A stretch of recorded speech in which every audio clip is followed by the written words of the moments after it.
পৃথিবীতে হিন্দুদের সবচেয়ে বড় মহাপূজনীয় ব্যক্তিত্ব ডক্টর শিব শক্তি।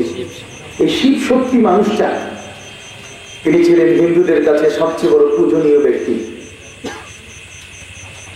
এই মানুষটি হাজার হাজার হিন্দু এবং ওই ধর্মের মানুষের শ্রদ্ধা পাওয়ার যোগ্যতা অর্জন করেছিলেন তিনি।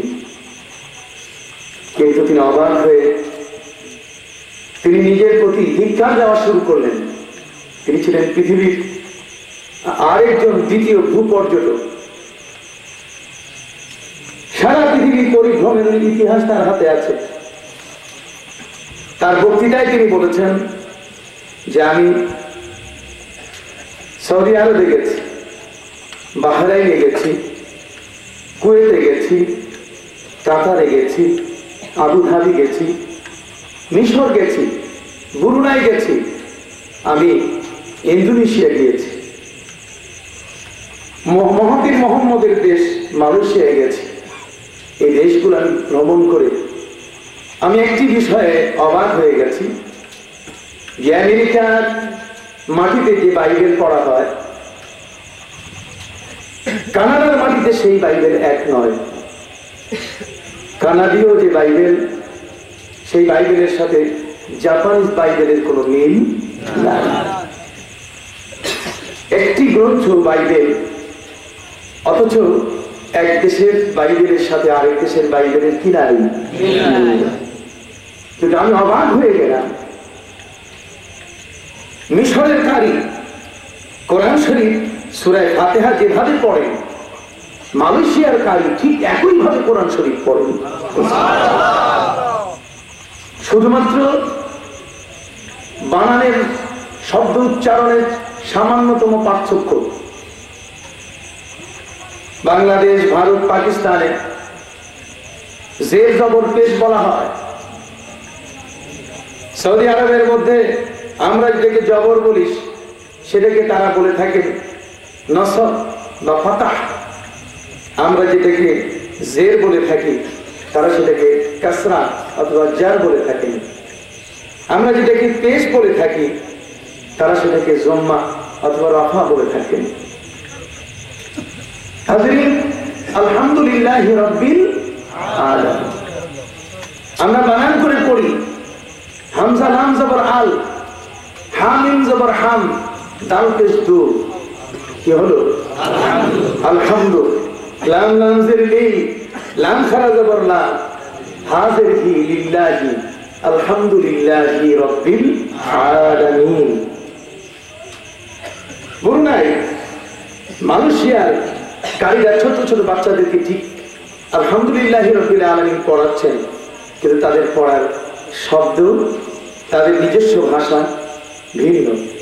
তারা প্রয়োগ করছেন আলিফ লাম মিম, আলিফ লাম মাতি দিয়া তাস আল, হামিম মাতি দিয়া তাস হাম, দাল দাফান্দো আলহামদু। লাম বাওয়ালি, লাম শব্দ, হা বাওয়াহি লিল্লাহি, আলহামদুলিল্লাহি রাব্বিল আলামিন। ডক্টর শিব শক্তি তিনি অবাক হয়ে বলছেন, ভাষা যেরকমই হোক না কেন, কোরআন শরীফ পঠনের ক্ষেত্রে, কোরআন শরীফ পড়ার ক্ষেত্রে এক বিন্দু পরিমাণ মিশরের কারির চেয়ে মালয়েশিয়ার কারির ভিন্নতা নাই। মিশরে যে কোরআন পড়া হচ্ছে, যে সুরে, যেভাবে আলহামদুলিল্লাহি রাব্বিল আলামিন, মালয়েশিয়ায় ঠিক একই স্বরে, একই সুরে আলহামদুলিল্লাহি রাব্বিল আলামিন পড়া হচ্ছে। তিনি অবাক হয়ে গেলেন। রাতে গভীরে ঘুমিয়ে পড়লেন। ঘুমের ভেতরে আমার প্যারা নবীর সাথে তার যোগাযোগ হয়ে গেল, মদিনা মুনাওয়ারার সাথে তার লাইন খুলে গেল, নবীজির সাথে তার দেখা হয়ে গেল। আল্লাহর হাবিব বলেন, মান রাআনি ফিল মানামি ফাকাদ রাআনি হাক্কা। যে আমাকে স্বপ্ন যোগে দেখলেও সে যেন আমাকে জীবিত অবস্থায় দেখেছে। স্বপ্নে দেখা আর জীবিত অবস্থায় দেখা কি সমান? মান রাআনি ফিল মানামি ফাকাদ রাআনি হাক্কা, যে আমাকে স্বপ্নে দেখলো সে সত্যি আমাকে দেখেছে।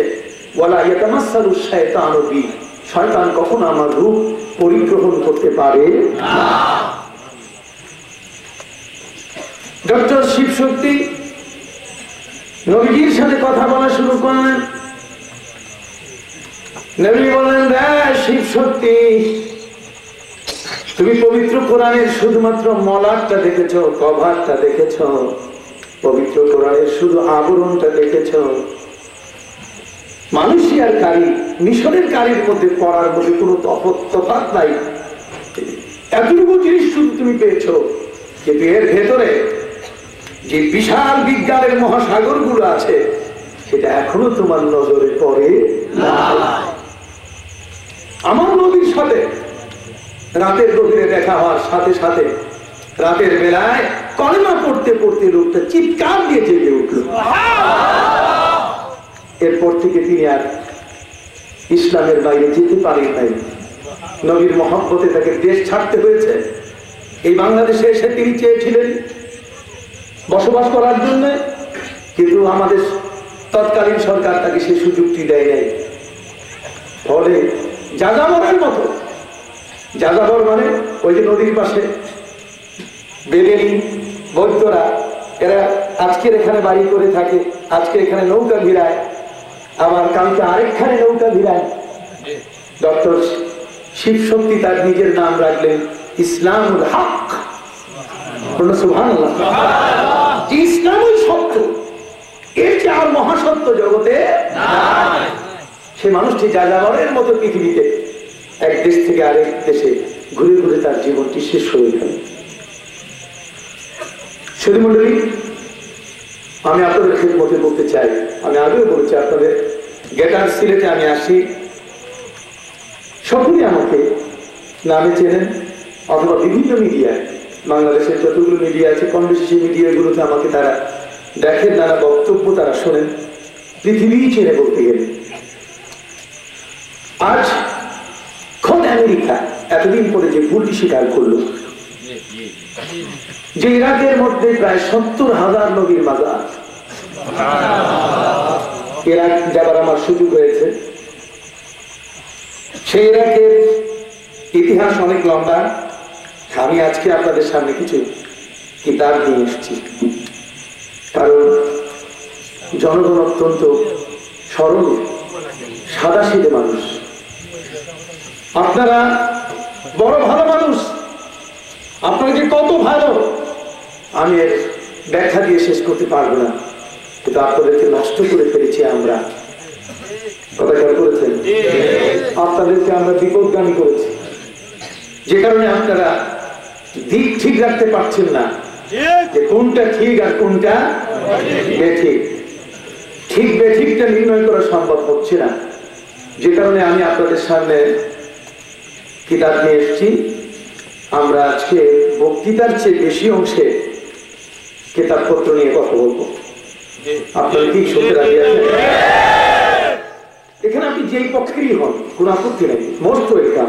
আপনি বসে তো, আপনি শুনতে এসেছেন, খাতা কলম থাকলে আপনি সাথে নেন, না হলে আমার টেলিফোন নম্বর আমাদের ওই এমপি রফিক খান সাহেব, ওনার কাছে পাওয়া যাবে, এলাকার আর অন্য মানুষের কাছে পাওয়া যাবে, নির্দ্বিধায় আমার সাথে কথা বলতে পারবেন।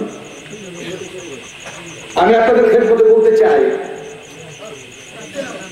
ইরাকের মাটিতে সেখানে শুয়ে আছেন অসংখ্য গণিত অলি আউলিয়া, দরবেশ, পীর, মাশায়েখ। সেখানে এই পৃথিবীর সকল অলির ঘাড়ের উপরে যার কদম, মাহবুবে সুবহানি, কুতুবে রব্বানি, বড় পীর আব্দুল কাদের জিলানী রাহমাতুল্লাহ আলাইহি, যিনি বেলায়েতের শীর্ষে দরবেশ, অলি, আবদাল, কুতুব, কুতুবুল আক্তার, আওতার, আখিয়ার, যতগুলো স্তর আছে সবার উপরে যার আসন,